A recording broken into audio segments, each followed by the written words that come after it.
मैं माननीय सांसद को बताना चाहता हूं कि मराठा भाषा, मराठा साहित्य, उस पे देश मराठी भाषा और मराठा साहित्य प्रदेश गर्व करता है। नहीं, उन्हें मंत्री महोदय ने बताया, उनको मैं बताना चाहती हूँ, उनको ज्ञान देना चाहती हूँ मराठी भाषा के लिए। Sir, this is with regards to classical language status to Marathi.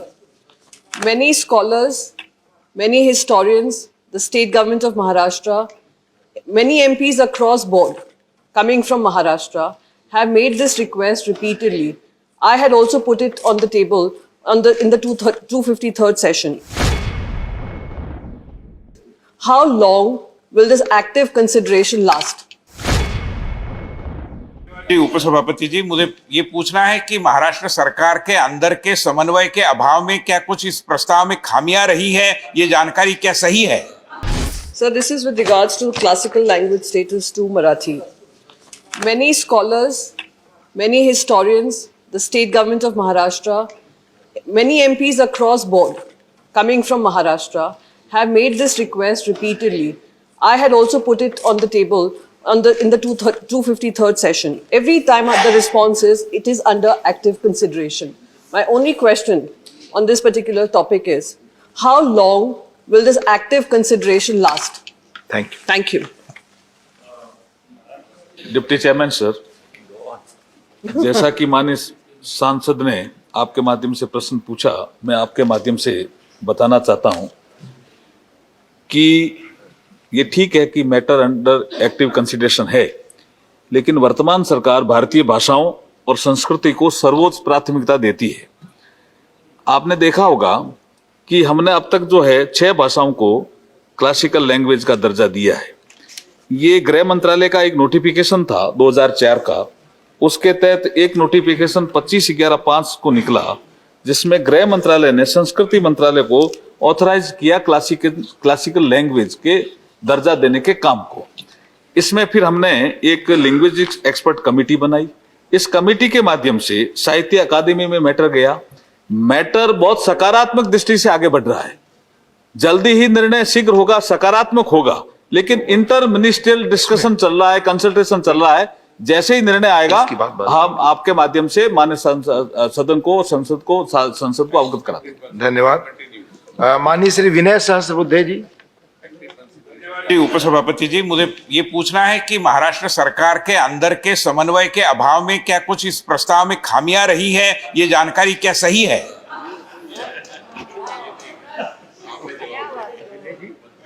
Deputy chairman sir, जो माननीय सांसद ने प्रश्न किया है, जैसे मैंने कहा कि लिंग्विस्टिक एक्सपर्ट कमेटी इस काम को जांच रही है। निश्चित रूप से क्या होता है कि जब राज्य सरकार प्रस्ताव भेजती है तो फिर ये मैटर साहित्य अकादमी में गया, तो कुछ कमियां छोटी मोटी रहती भी है, वो दूर कर ली गई है। जैसे कितनी पुरानी लैंग्वेज है मराठी भाषा, क्या क्या साहित्य, 3री शताब्दी में क्या लिखा गया, 12वीं शताब्दी तक क्या लिखा गया, 12वीं शताब्दी के बाद क्या लिखा गया। मैं माननीय सांसद को बताना चाहता हूं कि मराठा भाषा, मराठा साहित्य, उस पे देश मराठी भाषा और मराठा साहित्य प्रदेश गर्व करता है, देश गर्व करता है। इसलिए मैं आपके माध्यम से कहना चाहता हूं कि एक्टिव कंसिडरेशन का जो प्रकरण पहले जो सांसद ने उठाया, माननीय सांसद ने उठाया, सकारात्मक दृष्टिकोण से आगे बढ़ रहा है। बहुत ही जल्दी शीघ्र निर्णय होने वाला है। माननीय रजनी पटेल जी।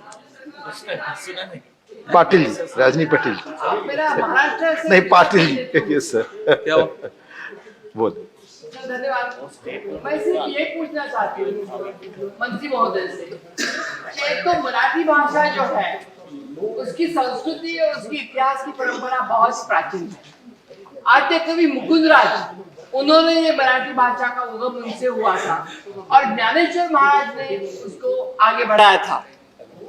हमारे नामदेव, संत नामदेव, जिन्होंने ये मराठी भाषा पंजाब तक लेके गए। रजनी जी, सवाल मैं ये बता रही हूँ, उन्होंने बताया कि हम अभ्यास कर रहे हैं। आपको सवाल पूछना नहीं, उन्होंने मंत्री महोदय ने बताया, उनको मैं बताना चाहती हूँ, उनको ज्ञान देना चाहती हूँ मराठी भाषा के लिए। नहीं, आप ज्ञान देना चाहती है तो अलग है, सवाल पूछना चाहती है तो मैं मौका दे सकता हूँ। ज्ञान बाहर अलग से दे सकती हैं आप, सवाल पूछे। तो मैं ये पूछना चाहती हूँ कि जब हमारे भाई विनय सहस्त्रबुद्धे बोल रहे हैं, जब वो हर जगह पे राजनीति करना चाहते हैं, महाराष्ट्र सरकार ने बहुत अच्छे प्रयास किए हैं कि मराठी भाषा सांस्कृतिक लेवल पे लिया जाए। क्या गवर्नमेंट ऑफ इंडिया अपने प्रयास से इसको जल्द ही किस प्रयास में सांस्कृतिक दर्जा देना चाहती है और उसके लिए क्या करना चाहती है? धन्यवाद, ये हम पूछना धन्यवाद। चेयरमैन सर, जो मैंने पहले जिक्र किया कि मराठी भाषा और मराठा साहित्य, मराठा इतिहास, इस पर गर्व है हमें। हम जल्दी ही इस पे निर्णय करने वाले हैं। आप इस पे आप ये शंका मत करिए कि हम जो आप ज्ञान दे रहे हो उससे ज्यादा ज्ञान हम भी रखते हैं। हमने खूब पढ़ा है इसके बारे में, ऐसी बात नहीं है। लेकिन जब इंटर मिनिस्ट्रियल कंसल्टेशन होता है डिप्टी चेयरमैन सर, तो उसमें समय लगता है। MHRD का भी संस्कृति मंत्रालय, फिर गृह मंत्रालय, शिक्षा मंत्रालय, कई मंत्रालयों के बीच में इंटर मिनिस्ट्रियल कंसल्टेशन चल रहा है। लेकिन मैं फिर कह रहा हूं कि बहुत जल्दी सकारात्मक निर्णय से हम आपको अवगत कराएंगे। बहुत धन्यवाद।